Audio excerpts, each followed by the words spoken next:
سعدتم أوقاتا أعزائي المشاهدين مع هذه الحلقة والتي بعنوان ثقافة وطبائع سكان جبل الأكراد في محافظات اللاذقية، ريف إدلب وحما.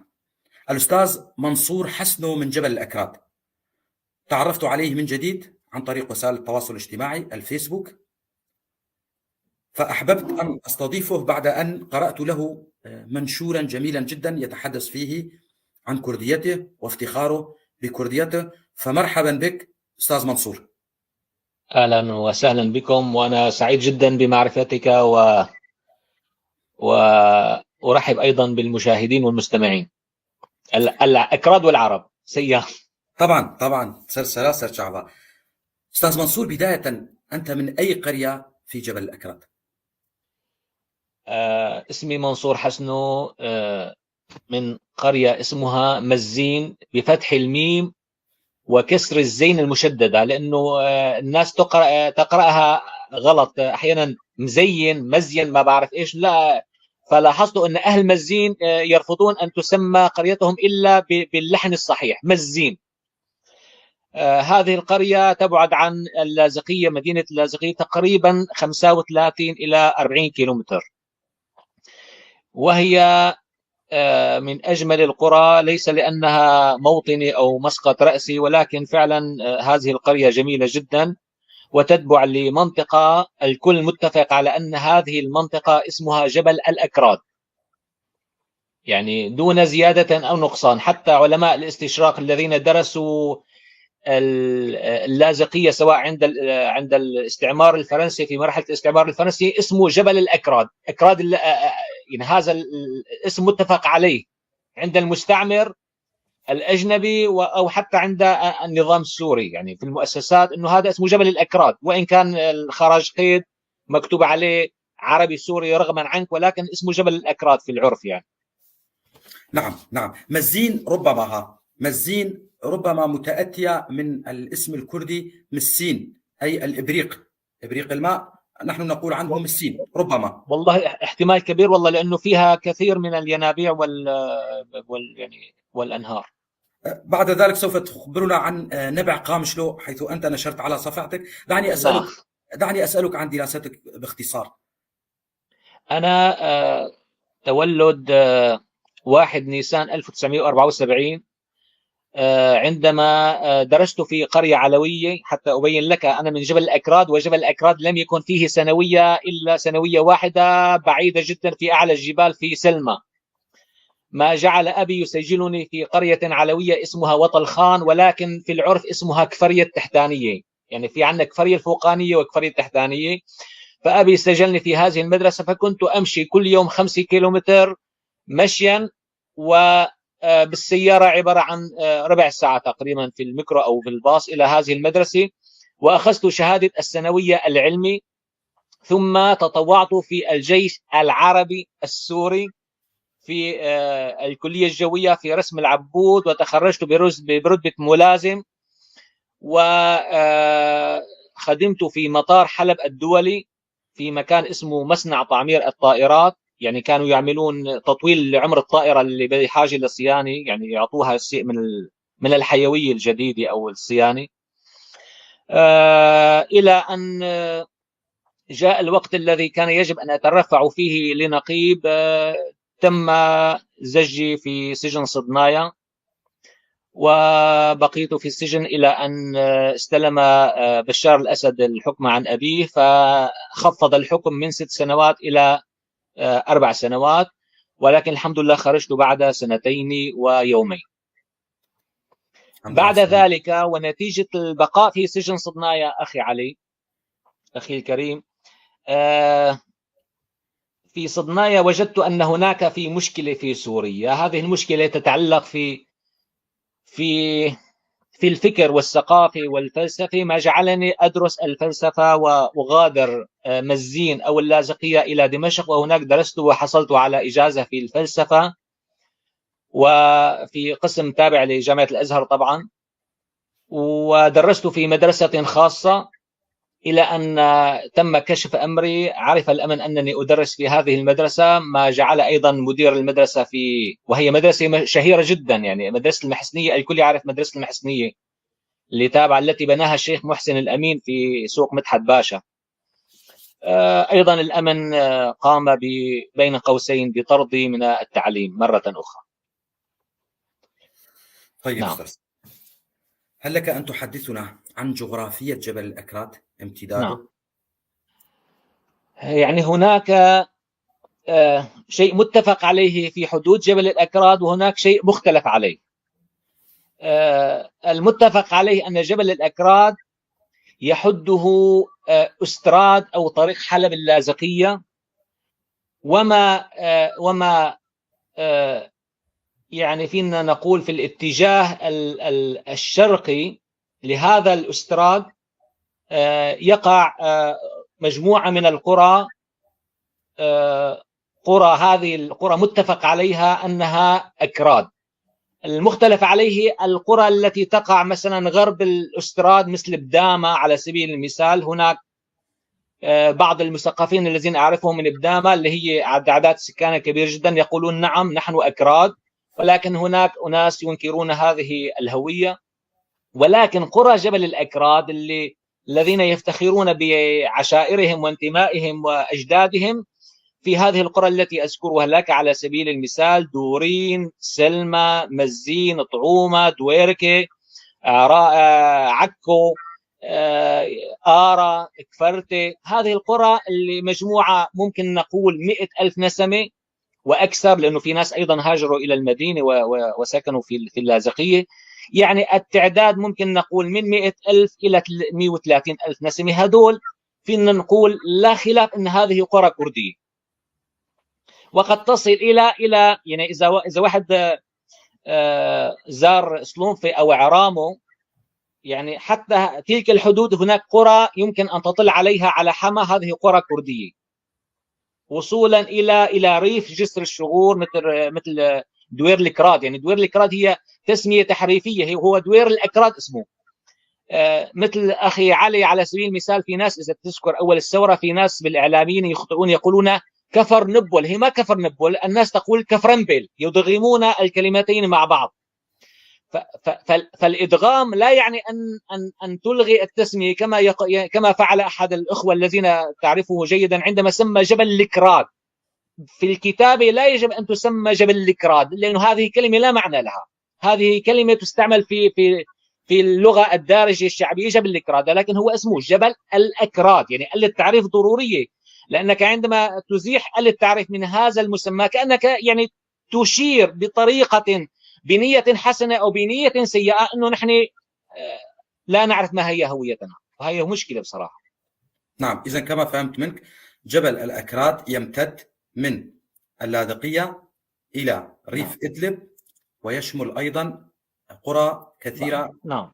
من حما. أعتقد طبعا كما قال لي الكرد في حما بأنهم 27 قرية في الريف إضافة إلى الكرد في المدينة. طيب، برأيك سبب تسمية الجبل بهذا الاسم؟ أنا مضطر أن أسألك أسئلة أعرف جوابها، ولكن كي يفهم الكثير من الأخوة. أنا الجواب سهل جدا أخي علي. أنا متعمق في هذه الدراسات لدرجة أنه يعني أبحث في بعض المصطلحات اللغوية، لأن من اللغة تستطيع أن تفهم أشياء كثيرة.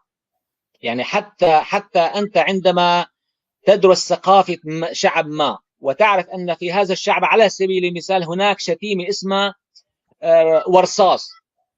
كلمة ورصاص تعني أنه في عنف داخل هذا المجتمع.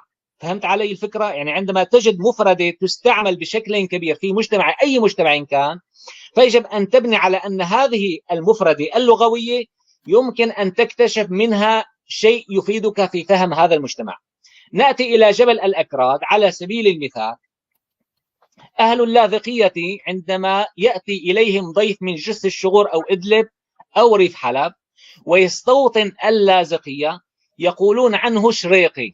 ماذا يقولون عنه؟ شريطي؟ شريقي يعني من الشرق، شريقي. تمام.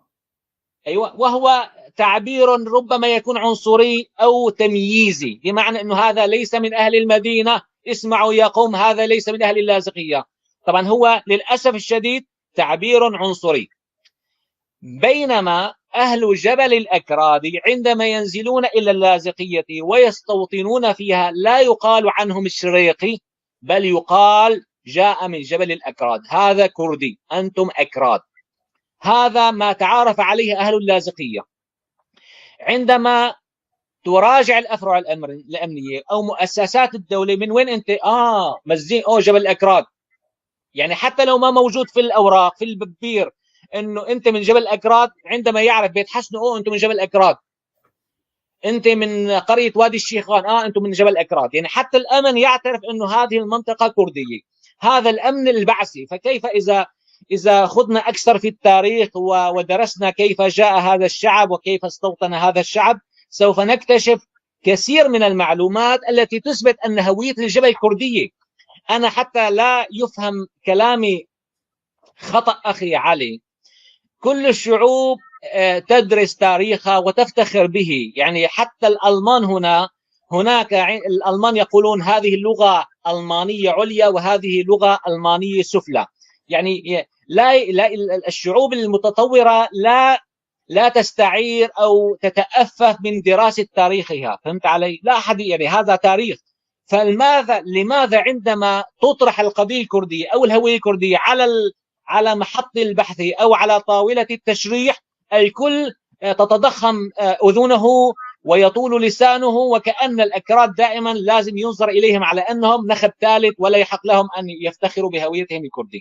هذه مشكلة. وللأمانة أقول لك أنا لا أجامل. أنا عندما أقرأ يعني يعرفني الناس أنني أتحدث العربية، فيقولوا ربما هذا عربي، ينظرون نظرة دونية إلى الكردي، يعني نخب ثاني، يعني هو مواطن درجة ثانية حتى هون في أوروبا. فهذه مشكلة حقيقية. يعني نحن بشر، وعلى الناس يعني في القرن 21 من المعيب جدا أن تنظر إلى الناس على أنهم ليسوا سواسية. فكيف إذا كنت تقول أنك ابن هذا الدين وهذا الإسلام الذي يقول متى استعبدتم الناس وقد ولدتهم أمهاتهم أحرارا وكل الإنسان سواسية كأسنان المشط. يعني نحن حتى الأدبيات التي نفتخر بها في ديننا نخالفها عندما ندخل إلى القضية الكردية.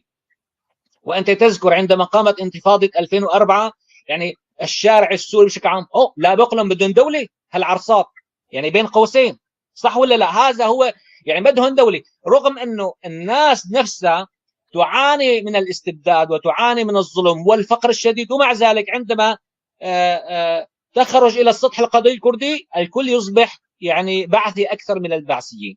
أنا على سبيل المثال بدي أعطيك حتى لا أتهم أني متحيز، ما رح أجيب سيرة قرية مزين، قرية واحدة اسمها دوير الأكراد. العائلات اللي فيها قاسمو، سلو، باجيكو، ديكو، جنديكو، ديبو، كنجو، مسطو، حمدو، خليلو، مامو، شيخو. يعني هل هذا التشابه بين الفاميليا نعبي بنسميه بالألماني، يعني الاسم العائلي، هل هذا جاء صدفة؟ يعني عندما نحن نقول انه الارمن دائما اخي الكني هذا هذا كنيته ارمني،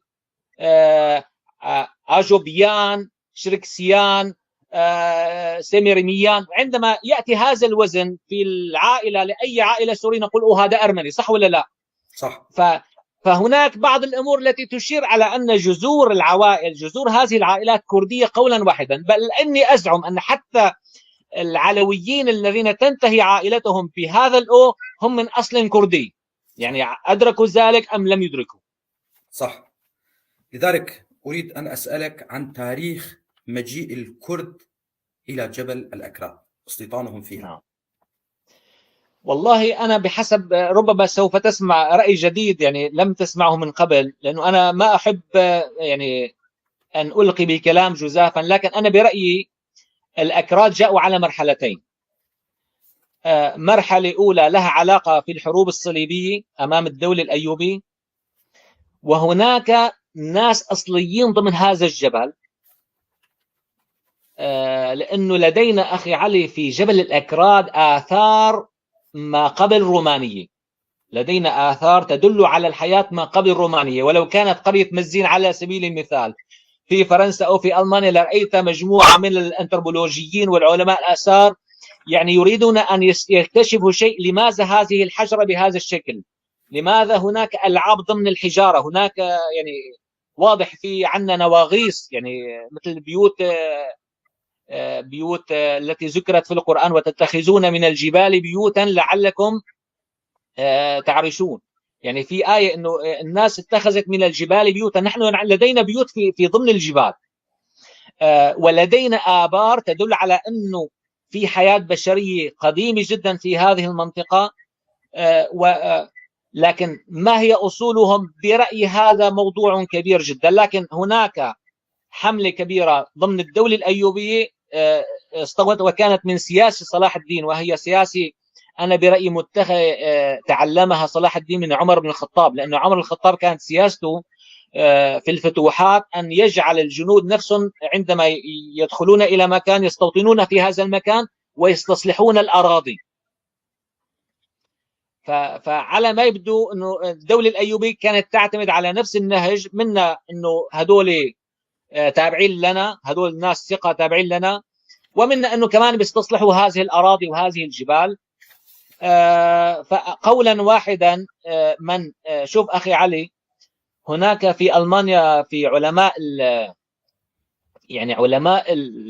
علم الإنسان لا يخجلون من أن يقولوا الكرد يعني العرق الآري له شكل معين، العرق الذي ينتمي إلى الصين أو الهندوس أو الإنسان الذي ينتمي إلى حضارة الآنكا، فهمت علي؟ هناك علماء لا يرون حرجا في هذا الأمر أن يقولون حتى شكل الدماغ، حتى المصري الفرعوني كيف شكل دماغه، كيف يعني قوامه، هذا الأمور لا. نحن للأسف الشديد في الدراسات الشرقية ما موجود هذا الأمر، لأنه يرى حتى الناس ترى هذا الأمر عيب، يا لطيف إنه هذا كيف شكل الرأس فمن يدقق في أشكال الناس الذين يسكنون في جبل الأكراد يرى أن هناك ملامح معينة وخصائص معينة تجعل هذه الهوية تختلف في شكلها وفي يعني هو الهوية بالأخير شو هي؟ الهوية هي شكل، أيضا شكل فيزيائي وليس معنى روحي أو معنى هوياتي فقط، هي مرتبطة أيضا في الهوية، في اللسان وفي الشكل وفي الجسد وفي طرق التعبير وفي الفلكلور وفي الثقافة، هذه الهوية. نعم، أنا باعتقادي أن كما قلت أنت على أكثر من مرحلة صلاح الدين الأيوبي، ولكن أعتقد بأن قبل صلاح الدين الأيوبي بآلاف السنين كان هنالك الكرد، حيث الخوريون كانوا يحكمون سوريا، أو الهوريون، أو كما يسميهم العرب الحوريون الكرد. طيب، هل حافظ الكرد في جبل الأكراد على أصلهم الكردي، أم استعربوا البعض منهم أو الكثير منهم؟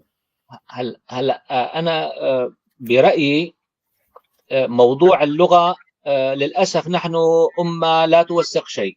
يعني حتى الآن مثلا أنا عندما أتحدث مع رجل كبير في السن عمره مثلا 90 سنة، أقول له يا عمي هذه الفكرة، هذه الكلمة من وين اجت؟ قال لي شو بدك وجعت هالراس؟ لشو بدك توصل؟ فأنا أيضا مرة سألت واحد قائم على صفحة تتعلق بجبل الأكراد، قلت له كبار السن في جبل الأكرادي يعني بدأنا نفتقدهم، أنت تعرف الآن 12 سنة من الحرب السورية ومن الأزمة ومن الكارثة.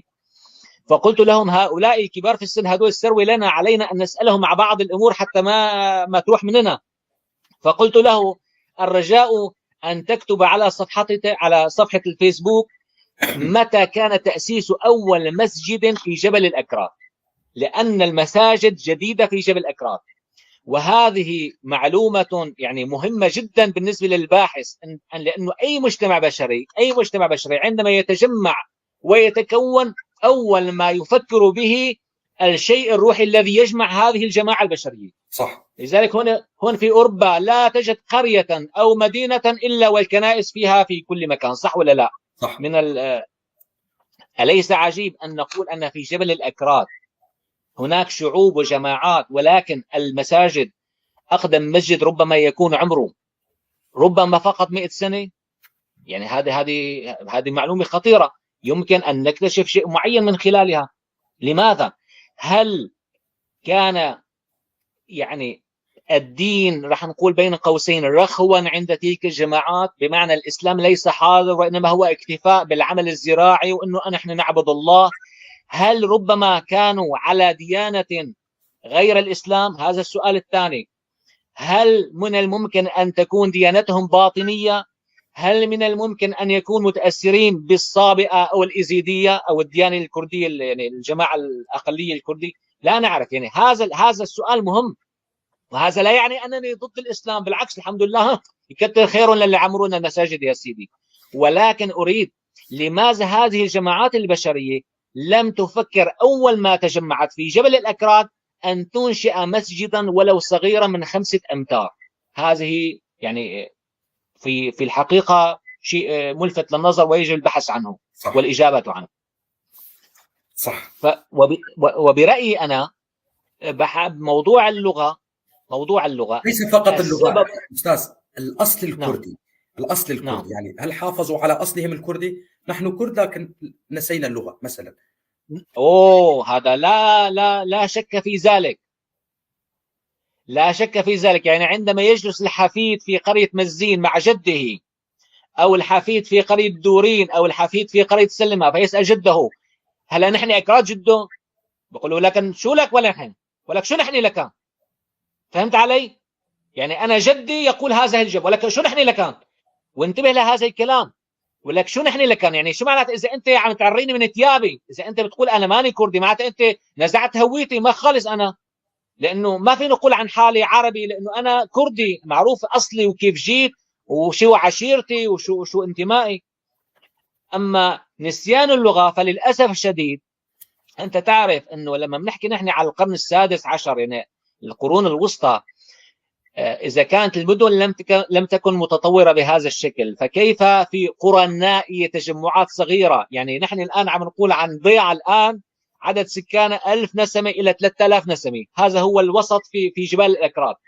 فلك أن تتخيل معناتها هذه القرية في القرن السابع عشر مثلا، السابع عشر على سبيل المثال، 1700 1800، لم يكن هناك مذياع، لم يكن هناك راديو، ليس هناك أي وسائل تقنية، أي شيء للتواصل. فهدول الناس بصراحة يعني شبه جزر منعزلة عن العالم. يعني هم حتى على اللاذقية ما كانوا يذهبوا، كانوا يعني ما يزرعونه كانوا بتعرف عنا طواحين لحد الآن، طواحين من حجر، يضعون الدابة وتدور الدابة حول هذه الصخرة وتطحن الطحين أو الطحين على النهر في طاحوني. يعني أنا أبي، وأنا الحمد لله أحمد الله أنه أنا أعيش هذه الفترة، أنه أبي له شيء من التراثيات حب يعلمنا إياها. فعندما جنينا محصول القمح، وكان نوع اسمه حريرية، ما بعرف هالكلمة منين جاي، انه في نوع اسمه حريرية، نوع من القمح الله اكبر ما اجمله يعني. فابي قال لي بدنا نروح على الوادي الازرق، في هناك طاحونة على الماء. فذهبنا من مزين الى الوادي الازرق، وقمنا بطحن الطحين على هذه الحجرة المائية، وحصلنا على طحين. فكانت تجربة رائعة بالنسبة لي. فبمعنى هذا الجبل كان منعزل عن العالم. لكن هل من يعني شو بدي اسميه لك اياهم بالعلم العسكر، اسمه ضابط ارتباط. لا شك ان هناك في هذا الجبل ضباط ارتباط مرتبطين بالعثمانيين، لا شك بهذا الكلام، ويرقبون حركة الجبل أو ما هو توجهات الجبل أو ما سيجري في الجبل. فأنا برأيي اللغة بدها بحث بصراحة، لا أستطيع أن أعطيك إجابة يقينية يعني بدها. لكن أنا عثرت على كتاب لعالم إنجليزي، وقد تتفاجأ في هذه المعلومة، أنه هو يقول أن الجماعات عندما تتفرق الجماعة، يعني العرق المعين عندما يتفرق، يعني الآن نحن أنت تعرف أنه اللغة الألمانية تابعة للغات الهندو أوروبية، يعني اللغة الكردية فالهجرات الكبيرة التي تتفرق بها الجماعة البشرية، يقول هذا العالم أنه غالبا الجماعة الأقدم هي الأكثر قابلة لأن تنسى لغتها، والجماعة الأحدث هي الأكثر قابلة لأن تحافظ على لغتها. يعني العملية فعلا بحاجة إلى تفكير. يعني ربما لا تزعل مني، يكون سكان جبل الأكراد هم أكثر قدما من سكان قرية في الدرباسي من قريتك مثلا على سبيل المثال، يعني بمعنى من الماء بحسب هذا العالم الذي أخبرك عنه إن شاء الله أستطيع أن أحضر لك اسمه. هو يقول عندما الجماعة البشرية تتفرق في البلاد نتيجة المجاعات والحروب يقول أن الجماعة الأقدم استيطانا يعني الأقدم هجرة هي أكثر عرضة لنسيان اللغة، خصوصا إذا كانت ضمن محيط يعني لا يتماهى مع هويتها العرقية أو اللغوي. نعم طبعا أنت أجبت على سؤالي الآخر، وهنالك أخت أيضا بيلا تقول أستغرب كيف ما حافظوا على لغتهم. طبعا لبقية المشاهدين الأسئلة كتبتها، الأسئلة التي كتبتها أنا أيضا كتبتها وسوف أوجهها لضيفي. كنت سأسأله ما هو سبب فقدان أهل الجبل للغتهم الكردية. طبعا الضيف جاوب يعني انه امر صعب الاجابه على هلا الجواب قلت لك معقد، الجواب ليس سهل. يعني انت تعرف ان بالنهايه عندما تقوم بمقارنه بين الدين والعرق فان الدين جاذب والدين ساحر، وانت تعرف ان الدين الاسلامي دين يعني ليس بالدين السهل، هو دين منتظم ودين قوي ودين جاذب وهو دين توحيدي فهذه المسألة يجب أنه ما تشيل من حسبانك أنه الدين الإسلامي قد يكون له دور كبير في نسيان اللغة الكردية في جبل الأكراد. نعم. وهذا لا يعني هذا مو معناته أنه هذه مبرر أنه واحد ينسى لغته، ولا أيضا نقدا للدين، ولكن أنا أقول لك عن سيرورات التغير التي تتعرض لها أمة أو جماعة بشرية. يعني الدين يلعب دور، الانصهار او ربما يعني موجات التعصب الفاشي سواء كان من قبل او من بعد اللي هو ضد يعني انت تعرف في تركيا عام 1992 حتى سمح بتداول اللغه الكرديه. وانا حابب احكي بس قصه صغيره اذا بتسمح لي استاذ علي. تفضل. عندما كنت ضابطا في مطار حلب وكنت في ورشة اسمه ورشة الطيار الآلي، فكان يعمل معي مساعد من عفرين، قرية تابعة لعفرين اسمه فوزي أبو رشيد، لا أعرف وين صار هلا، سمعت أنه صار لاجئ في النمسا. هذا المساعد أبو رشيد جاء لعنده ضيفا من قسم آخر، الضيف أيضا كردي، فأراد أن يعني يستضيفه بقهوة، فحب يضيفه ويكرمه لهذا الضيف، فصاروا يحكوا مع بعضهم باللغة الكردية. وأنا ما كنت يعني أرى هذا الأمر سيء، لأنه لا أعيش عقلية المؤامرة أو والله هن عم يتآمروا علي أو عم يسبوني باللغة الكردية مشان ما أفهمه. بالعكس هو بيعرف أنه أنا قلت له أني من أصول كردية وتعاملت مع الأمر بروح رياضية وشيء جميل يعني، إلى أن دخل العقيد مرهج وقام بتوبيخ المساعد فوزي، ليش عم تحكوا باللغة الكردية؟ فهمت علي؟ والعقيد يعني مستمد هذه المعلومة من أين؟ من النظام، لأنه اللغة هي لغة المؤسسات الدولية ولا يسمح بتداول أي لغة ثانية في تعرف أنت هذه المسألة في سوريا. فأنا أريد أن أقول لك أمر، يعني الطيور تغرد بأصواتها، الشحرور له صوت معين، البلبل له صوت معين، صح ولا لا؟ حتى الحيوانات تملك لغة، يعني النباح هو لغة للكلاب، صح ولا لا؟ صح. أنت عندما فكيف إذا صادرت حق إنسان من التعبير عن هويته بلغته الأم؟ هذه جريمة كبيرة جدا لو واحد يفهم فيها. يعني أنت عندما تقول أن هذا الكردي ممنوع له أن يغني الفلكلور الكردي، ممنوع أن يعبر عن مشاعره باللغة الكردية، أنت تمارس جريمة ليس لها مثيل في تاريخ المجتمعات البشرية. يعني الشيء اللي صار مع الشعب الكردي، أنت تعرف الأماكن اللي عم نقصدها يعني بصراحة. فهذه جريمة. يعني أنت عندما تحرم إنسان من أن يعبر عن لغته، فأنت عم تحاول بطريقة وحشية أن تسلبه حرية التفكير في داخله في ضمير، لأن اللغة الأم هي الضمير، هي الضمير، أنت عم تحكي بضميرك ومشاعرك الداخلية. فهذه جريمة ما يجب التهاون ولا الاستقلال منها ولا السماح بتكرارها في أي دولة من الدول، إن كان في الشرق أو في الغرب. فنحن شو صار بجبلنا، شو صار لحتى وصلنا لهذا الموصول، والله لا أعرف. يعني في بدها دراسات، لكن أنا برأيي في شيء سيء أكيد جعل هؤلاء الناس يعني ينسون لغتهم وليس يهجرونها عن سابق إصرار أو يعني تقصد. صح، صح. لذلك أريد أن أسألك، هنالك بعض الكلمات الكردية التي تحتفظون بها، يا ترى تعطيني أمثلة؟ كثير والله أبزن. ما بعرف. يعني مثلا عندنا مثلا عيلة بيت جناورو، مثلا جناور هو الوحش على سبيل المثال. صح. يعني أظن إن شاء الله بدي أعمل بحث بهذا الأمر. أنا أظن البحث في أدوات الزراعة، ماذا نقول عن هذه العدة؟ بتعرف العدة التي يستعملونها في الزراعة؟ صح. من خلال البحث في هذه الأسماء العدة أنا بظن ممكن نكتشف كثير مصطلحات كردية على سبيل المثال. بظن كثير يعني. بس أقرب، إذا لاحظت أنا في جبل الأكراد دائما يعني الأو حاضرة في جملهم. هلا هذا بحث عميق، ليش الأو حاضرة أيضا؟ يعني حتى إذا واحد بده يدلع الثاني يابو، نحن ما بنقول أبي مثلا أو بابا، هلا الأجيال اختلفت، يابو يامو فهمت علي؟ يعني آه يادي، هل آه تلفظونها يادي؟ يادي آه أم لا؟ شو هي يادي يادة؟ شو يعني يادة؟ عن الأم. لا، الست نقول لها والله. بس ما بس بتذكر انا انه عندما كانوا يخضون اللبن من اجل استخراج الزبدة منه بهذه الفخارة، كانوا يستخرجون الزبدة وما يبقى اسمه الدو هذا وطيب جدا على فكرة الدو يعني. نعم، نعم.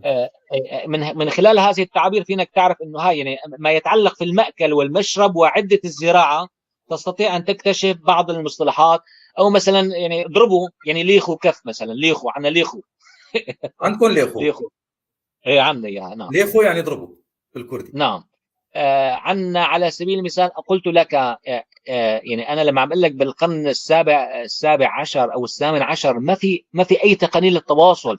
من الذي الهم هذا المزارع ان يسمي النبع في اسفل القريه نبع قامشلو؟ يعني في شيء ما مزبوط. يعني حتى هذا الرجل يعني لا مؤرخ، يعني ما كان عندنا نحن مؤرخين، ما كان عندنا علماء والله يعني على مستوى، تعرف انت شعب بسيط. وبالتالي من الذي يعني علم هذا الانسان ان يسمي هذا النبع قامشلو او أي قامشلي؟ نبع؟ يعني العفو، حدد لنا أستاذ، أي نبع؟ في اسفل القريه عندنا نبع اسمه نبع قامشلو او قامشلي. في قرية مزين يوجد نبع نعم. اسمه قامشلو. ابدا. ونبع اخر اسمه جردونو، بس جردونو ما اعرف شو معناته، والله ما اعرف شو جردونو، والله ما نعرف. نبع غزير اسمه جردونو. قن الدجاج، شو عم تقولوا عن قن الدجاج؟ القن. تتذكر ولا لا؟ عم تقولوا بين ولا لا؟ بين في عندكم بين او ما كيف؟ في؟ بين شو هو؟ عن قن الدجاج. كيل؟ بين شو ب اسمه؟ بين مم. قن الدجاج. اذا في تسميه، ما- طبعا هنالك عائلات اسمها رشو كما قلت، جناورو من جناور اي الوحش، وقريه تردين عندنا تردين بمعنى الشبه مجنون. في قريه اها. باصور با هواء نعم. صور احمر، هواء وادي قوي. باص. وادي باصور عفوا. وقريه باشوره، باشور با الهواء، باشورة. ايوه هي قرية، نعم. وفي عنا شور ضمن سيف. بجانب باشورة عنا جبل كامل، وكان لدينا أرض بهذا الجبل وحتى الآن، لكن أبي قام بمبادلتها لأن بعيدة عن القرية. جبل شمو. جبل شمو، يعني شمو. اسمه جبل شمو. مين هذا شمو؟ ما نعرف. يعني شغلة بتدوخ فعلا تمام. يعني. طيب استاذ، كيف تنظر السلطه الحاكمه في دمشق لكم انتم في جبل الاكراد؟ تنظر اليكم على انكم كرد ام عرب؟ مرة الجواب مضحك ومبكي أحيانا. طلبني رئيس فرع الأمن السياسي في دمشق نتيجة تقرير يعني، فطلع فيني وكذا منصور حسنو. قال لي حسنو أنتم أكراد، أنتم من جبل الأكراد. فكان جوابي قلت له أنا من أحقر مكان في سوريا. فتفاجأ، قال لي يا لطيف ليش؟ قلت له لأنه نحن يقال عنا أكراد، ولكن أكراد الجزيرة لا يعترفون علينا فأكلين هوى منهم، ولهجتنا تشبه العلوية، ولكن العلوية يعرفوننا أن من جبل أكراد فكاشفيننا، لا يقبلون أيضا على أننا عوليين رغم أننا نقول بالقاف مثلهم. وأهل المدينة ينظرون إلينا نظرة هذا من جبل الأكراد. فقلت نحن متخوزقين من كل الجهات، الكل لا يعترف بنا. هل عرفت لماذا أنا من أحقر مكان في سوريا؟ ف فهذا دليل على الأزمة اللي قلت لك بعيشها جبل الأكراد. واللي أنا بدعي إنه الأجيال الجديدة يعني ما تعمل لي حالة فهمان كتير وتتعير من كرديتها وما بعرف إيش ويعملوا حالهم. ما حدا يتعير من كرديته أبدا. لذلك أنا يعني في المآتم والتعازي كان يعني كان يجينا يعزي من سلمى أبو فراس الحجي، إذا سمعان بقرية سلمى. فكان أبو فراس الحجي كان هو الوحيد الذي يعني يلبس اللفة اللي تشبه لفة البرزاني الحمراء ويعزي، وفي كل خطبة يلقي أنه هذه هويتنا ولا ننساها. وكان جدي أحمد حسيب حسنه دائما هو الوحيد الذي يعني يصفق له ويقول له نعم صدقت. فهمت علي؟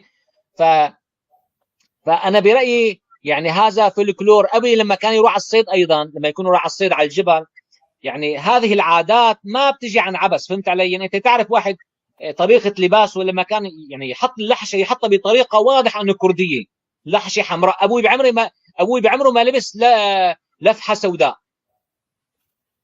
يعني دائما هاي الحمراء. ليش؟ ما بعرف. فهمت علي؟ نحن كمان بهذا الشكل عندما يذهب إلى الصيد إلى الجبل. نحن كمان بالفلاحة نلبسها.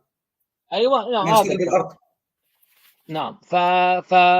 يعني أنا ما أدعو للتعصب، أنا أذم التعصب. التعصب مذموم في كل طائفة وفي كل دين وفي كل عرق وفي كل ثقافة، لكن نحن ندعو أن نكون موضوعيين ولا نخاف من طرح القضايا ونتجرأ مثل ما تجرأت أوروبا ونكشت ماضيها وتصالحت معه وبحثت عن جذور. هذا ما عيب أبدا أبدا. فهمت علي؟ مو عيب يعني أبدا. إذا بتقرأ هلأ بتفتح على ويكيبيديا على سبيل المثال أخي علي على أي فيلسوف أو أي عالم فكر، شوف شو بيحكوا عنه. ولد في القرية الفلانية وتعمد في الكنيسة الفلانية وتحول إلى الكاثوليكية بعد أن كان. هذا ما في شيء، مو عيب يعني. أنا ما عم بشلف الحكي شلف. نفس الشيء لما بتقرأ عن أبو حنيفة النعمان الفقيه المعروف، وكانت أمه فارسية. الزمخشري كان فارسي من هذا مو عيب. ابن خلكان على سبيل المثال، أحمد شوقي. هذا مو عيب إنه واحد يقول إنه بعلم التوثيق انه والله الاصول الكرديه فهذا ما نو ابدا ابدا. يعني انا برايي بالعكس هو مصدر للتصالح مع الذات ومع التاريخ ومع الناس، والتخلص من عقده النفاق والمجامله والانطواء مع الاخر والتماهي فيه. التماهي مع الاخر كارثي بصراحه. نعم طبعا. مثل ما فهمت منك ان كان هنالك تمييز، هم ينظرون اليكم على انكم كرد. يا اخي ما بس تمييز هذا تمييز قبيح، تمييز مذموم. يعني على سبيل المثال في قرية مزين عدد الذين توظفوا في الدولة، ويجب عليك أن تضحك أيضا ويضحك المشاهدين معك. في قرية مزين كان لدينا ربما 5 موظفين في الدولة وعدد سكانها كثير طبعا. 1000 نسمة، 1500. نعم. هدول 5 هدول موظفين نتيجة شهاداتهم أو يعني خبراتهم يعني عن جدارة. فالله بعث لنا واحد من عائلتنا اسمه أبو علي عيشو الله يرحمه، تزوج امرأة علوية. وهذه المرأة العلوية أصبح أخوها مدير شركة الريجي في اللاذقية، مدير شركة التبغ الدخان أو التوتون. نحن بنسميه التوتون في جبل الأكراد. توتون. نعم.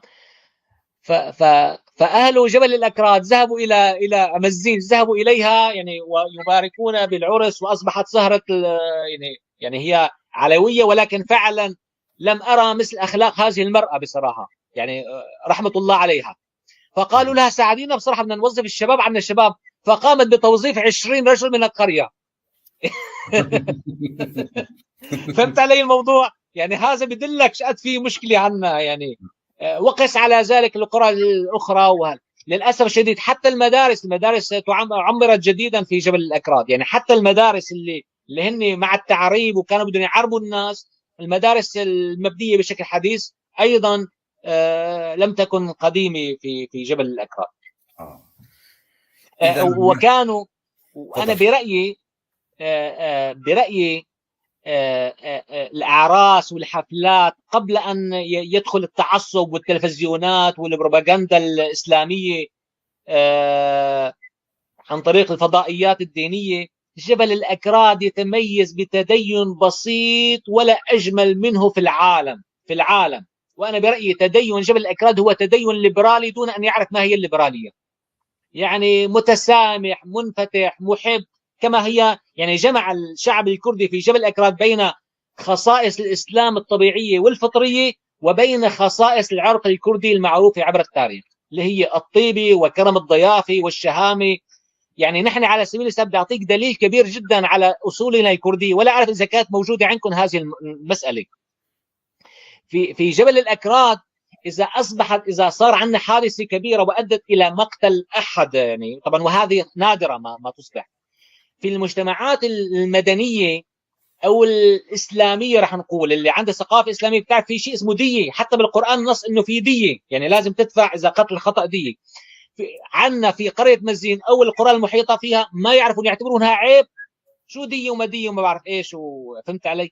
يعني كان آخر هم هذا الشعب إنه المال أو يعني شعب بسيط، ولكن أيضا له كرامة كبيرة جدا. يعني وهي أحد يعني ممكن يصبر على الجوع والمر ولا يخنع. طبعا موضوع التدين المعتدل، الدين المعتدل، نفسهم نفس الكرد، نفسنا الناطقين بالكردية أقصد. نعم، هم ينطقون نعم، بالعربية، نحن ناطقين بالكردية. نعم. نحن أيضا تديننا معتدل جدا، نقبل بالآخر ومتسامحين إلى حد بعيد. كنت سوف أسألك عن العادات في جبل الأكراد، المشتركات. أنت تقول عاداتك وأنا أقول هل هي مشتركة أو لا. في الأعراس، نعم. هل صحيح في نعم. الأعراس أنتم تشعلون النيران في الليل مثلا؟ والله بدي اتذكرها هي أنا سمعتها طبعا من أهل الجبل، قالوا نحن كنا نشعل النيران في الأعراس. لانه الشباب بيسهروا. يعني طبعا لانه كان في كل حاره، انت تعرف في عباره عن كل حاره بيكون في مثل ساحه صغيره. فانه مشان الشباب انه عرس مبسوطين ممكن يشعلوا النار، بس شو رمزيتها شو ما اعرف صراحه. تمام، فهمت علي؟ تمام. لكن في الاعراس الشعبيه قلت لك قبل ان يبدا الاسلام بالميديا والتلفزيونات والفضائيات، كان عادي جدا انه يصير العرس، الصبايا والشباب عم يشوفوا بعضهم، ما انه والله يا لطيف كل واحد خايف بالثاني وما بعرف ايش وهالامر هيدا. كانت يعني مختلطة حتى الأعراس. يا اخي حتى الحجاب كان مختلف، يعني كانت المراه تنزل على الارض مشمره هيك، فهمت علي؟ مشمره. النساء على يعني انا رح اعطيك صوره. يعني الحجاب هذا هو الحجاب، يعني كان عباره عن اشارب ونصف الشعر مبين مثلا على سبيل المثال، فهمت علي؟ بعدين الله بعث لنا ناس اراد انه هذا كله دين غلط وهذا الدين الصح، وبلشت الناس يعني، فهمت علي؟ فيعني نعم. يعني هو بالاخير ايضا كل هذا الامر الذي اقول لك مرتبط بازمه الهويه. يعني وهذا الشيء اللي انا بدعو له من هذا المنبر، انه شباب جبل الأكراد يعني لازم أن يفصلوا بين الانتماء اللي راح أسميه اللساني أو الدموي، باعتبار نحن لا نحسن الكردية ولكن دمنا كردي، فهمت علي؟ أو العرق كردي. هذا الأمر لا ينفصل عن الإسلام. يعني مو معناته يا لطيف لازم يكون هدول ضد مع بعض. نعم، فين واحد يحافظ على هويته العرقية أو هويته الإثنية، وإذا بده يتدين يعمل اللي بده إياه، ما في تناقض يعني. صح. هنالك البعض أعرفهم نعم. من أبناء جبل الأكراد يصرون على أنهم غير كرد. هم مستعدون على أن نعم. يجعلوا أصولهم آرامية، سريانية، أي قومية أخرى، بشرط ألا نعم. يكونوا كردا. يا ترى ما هو السبب؟ هناك أكثر من سبب. السبب عليك أن تعرف أين يجلس صاحب هذا الرأي، يعني الموقع الجغرافي الذي يجلس به عليه ويعتاش منه ويسترزق له دور في تحديد رأيه.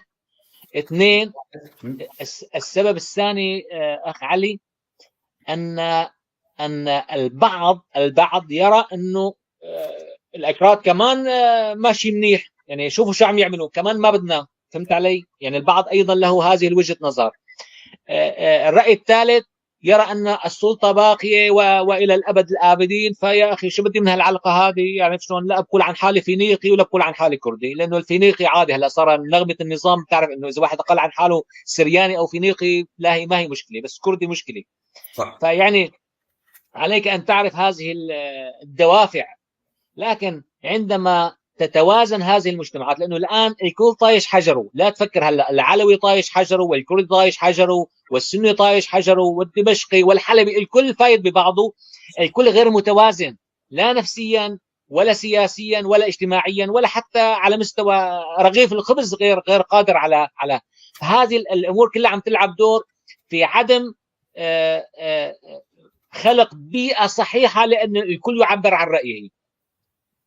الكل الآن يزيف وينافق ويكذب ويدجل ويزاود حسب الموقع وحسب المكان وحسب الربح والخسارة. ولكن عندما تتجاوز المجتمعات في سوريا هذه الأزمة برأيي في كل الأطياف، لابد أن يعني يستعيد كل عقل وكل فرد توازنه، يعني سواء كان عربي سوري ولا كردي ولا الكل.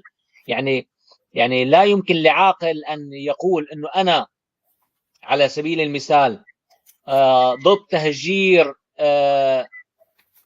الناس في مكان معين، ولكن أنا مع تهجير الناس من عفرين. يعني ما بصير. في عندنا الأخلاق يجب أن تكون ثابتة، الإنسان بده يكون صاحب مبدأ. يعني الكل تعرض لظلم، لكن يجب أن يعني يحدد كل شيء ونعرف أين المشكلة وأين الخلل. نعم. طبعا أنت تحدثت عن بعض طبائع الكرد في جبل الأكراد، وتحدثت عن ثقافتهم، بعض عاداتهم سواء في الصيد أو في الأعراس. طبعا سوف أبدأ بأسئلة المشاهدين، بعد ذلك لي حديث قصير معك.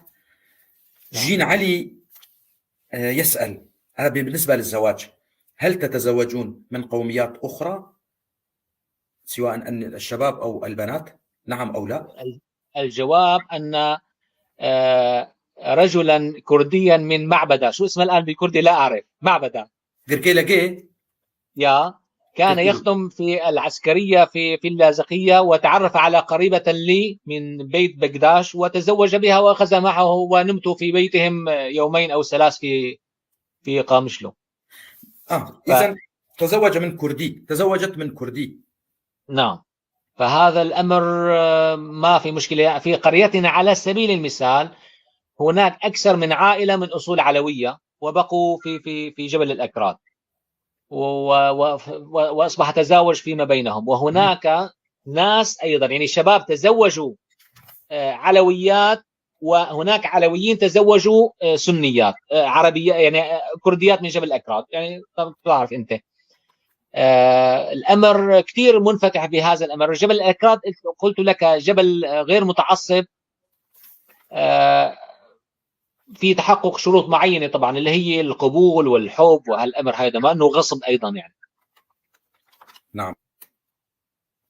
أريد منك رسالة للكرد الناطقين بالكردية من عفرين إلى ديريك، أنت كابن جبل الأكراد ماذا تقول لهم؟ ما هي رسالتك لهم؟ أقول لهم أن الانتماء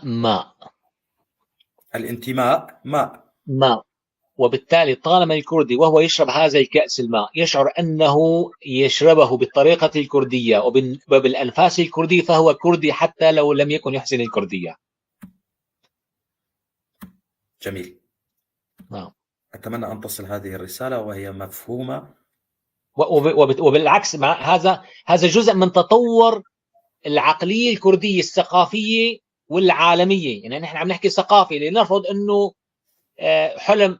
هل انت تعرف كردستان هو حلم، خلينا نثبت هذه الكلمه، والحلم شيء مو سيء اللي يحلم الانسان، حتى لو تحقق او لم يتحقق هذا الحلم، العيش على الحلم هو بحد ذاته انجاز انا برايي.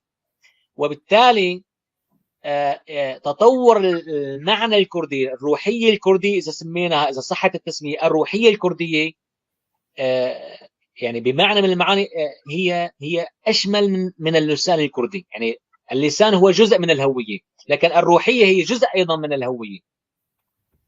ما بعرف اذا فهمت علي الموضوع. نعم، عشت وعاشت هويتك الجميلة. الله يبارك. تأكيد. يعني في فتره من الفترات انت تعرف مين اللي اشتغلوا في الاسلام وقدموا للاسلام يعني مرت فتره من الفترات هم الاعاجم ما اقصده الاكراد والفرس والطاجيك والاوزبك، يعني الاثنيات الغير عربيه هم اكثر من قدم للاسلام وللعلم وللمعرفه، وهؤلاء رغم انهم قدموا علوم ذهبيه للاسلام لم يتنكروا لهويتهم. ما قالوا انه نحن والله هذا يا لطيف، لا، يعني بالعكس ظلت مصدر فخر لهم. صح، ونحن كمان نفتخر فيك وبامثالك، وهن كتر بارك الله. والحمد لله نفتخر بكم، اخوه مثلكم مثلنا. فقط موضوع اللغه باذن الله سوف تعودون لا عاجلا ام اجلا، ليست مشكله. بالنسبه للشهيد مشعل تمو كنت على تواصل معه، كان نعم هنالك الله يرحمه، اتصال، وكنت اخطط لمثل هذه اللحظات، لكن للاسف الشديد نحن قلت لك نحن بلد استثنائي بصراحه، ولا يعني لو كانت الدكتاتوريه في سوريا هشه برايي ما في احلى من التواصل الكردي بصراحه يعني. صح، باذن الله سوف نتواصل ونتصل لغويا أيضا وجغرافيا أيضا، الموضوع متصل، لا يوجد هنالك فرق أبدا. إن كانت لديك كلمة أخيرة تفضل، وبعدها ننهي. والله أنا بحب إنه يعني الجيل الجديد اللي عم يطلع بجبل الأكراد اللي المحنة يعني خلته يتشرد، ويعني نتحول مثل راح نسميه تشبيه حلو مثل الرمانة، لأنه نحن الرمان جزء أساسي من جبل الأكراد ومزين. فهي الرمانة بس تتشقف بيطلع هيك الحبات بيفرطوا، فهمت علي؟ فنحن كشعب فرط الآن فهذا الأمر أنا أقول لهذه الأجيال اللي حست حالها عبارة عن حبات فرطت وطلعت من الرمانة، إنه كونوا أوفياء لأمهاتكم وأجدادكم فقط. يعني كونوا أوفياء لهؤلاء الأمهات اللي ما معهم شهادات، أو لهؤلاء الأجداد اللي ما معهم شهادات، ولكن دائما يعني كانوا يفتخرون نحن أكراد. هذا شيء يعني ما لازم ننسى أبدا. هاي وصيتي أنا لهالأجيال الجديدة اللي عم تطلع وضايعة وما بتعرف شو بدها. إن شاء الله ودوروني نبهة إنه يا أخي خليك متدين، لك ما حدا طاحش عليك، ما حدا راح يسرق منك الإسلام. عرفت شلون؟ ما حدا راح عظماء الإسلام كلهم يعني بالأخير في منهم أكراد يعني. فأنت خليك مسلم، ما عم نقول لك اترك الإسلام وتعال افتخر بقوميتك، يعني ما في تناقض بين الموضوع. خليك مع هويتك الكردية وعيش إسلامك اللي بدك إياه، أو دينك اللي بدك إياه. صح، لا يتعارضان أبدا مع بعض. أستاذ منصور زور سباس، أي شكرا جزيلا. شكرا لكل من تابعنا بداية، والشكر الخاص لابن جبل الأكراد، ابن قرية مزين، إما مزن أو مسين لا أرجع بدأت أنت يعني حركت لدي نقطة مهمة، معلومة ذهبية، هي فعلا من الإبريق 90%. بداية أنا قلت من الإبريق، الأخ فهد كتب ربما مزن، لأنه نحن لدينا عيون تتفجر من الجبل. طيب أنت شو الأداة القديمة اللي كنت بدك تستعملها حتى تشرب في هذاك الوقت؟ مسين. فهمت علي؟ فهذا يرجح هذا الكلام 100%. تمام. وفواز عنترات والأستاذ موسى كمان سلافوريزبو وحموه لكل المشاهدين من سمع أو سوف يسمع هذه الحلقة القيمة. ديا بيلا تطلب منك أم بيلا من قامشلو، امرأة كردية على العين والرأس. بدنا من الضيف كمان يتعلم الكردية، وتحية كبيرة له. هيك عم تقول. بارك الله فيك. إلا المشكلة عم نتعلم اللغة الألمانية وحاسين حالنا. لكن شوف، اللغة الكردية ليست لغة صعبة بصراحة بالنسبة لي. ليست لغة، ما هي لغة يعني ما هي صعبة أبدا أبدا. لكن أنا الذي أرجوه أنه فعلا يطلع عنا لغويين أكراد. يعني أنا هي عم تطلب مني شيء، أنا عم بطلب منها شيء. هي في عندها استطاعة أنه أولادكم يعني يدرسوا بعمق، خصوصا نسبة اللاجئين اللي صاروا في أوروبا كبيرة جدا، صح ولا لا؟ نعم. هدول أنا بتمنى منهم ما بس يدرسوا طب، يعني انصرعنا بالطب يا أخي، كله بده يصير طبيب. أنا بدي إياهم يدرسوا أنثروبولوجيا، يدرسوا علم اللسانيات. فهمت علي؟ صح. هدول هن أملنا أنه يخلقوا معاجم عنا نفتخر فيها، أنه هذا معجم كردي. هذه لغة ليست لغة اجت امبارح، هي لغة عمرها بجوز 3000 4000 سنة. فهمت علي؟ فنحن هذا اللي بحاجه له. ومثل ما انت شايف ورا مني هي المكتبه، فهمت علي؟ انا بدي انه المثقف الكردي بيوم من الايام بعد 20 سنه تصير هي كلها كتب كرديه بالفلسفه والسياسه وعلم النفس والروايات بصراحه. يعني ما بس انه شعر، كل ما بشوف كردي باوروبا والله شاعر، كله صار شاعر. ما بدنا شعر بس، بدنا كمان يصير عندنا ناس كبار في الفلسفه والفكر والسياسه. هذا اللي بدنا اياه. صح. صح. ابو وانا ان دلوش، شاء الله راح احاول بمعيتكم ان شاء الله. تمام، حاول حاول. ان شاء الله. ابو دلو، انت كمان شكرا لك. حسن قمو وعلي اسماعيل، كل الشكر لك استاذ الله يبارك منصور فيك، شكرا لك. حسنو. ان شاء الله نلتقي في لقاءات اخرى. بارك الله فيك، الف شكر. لك الشكر، دمت تحياتي. بخير. يا سلام.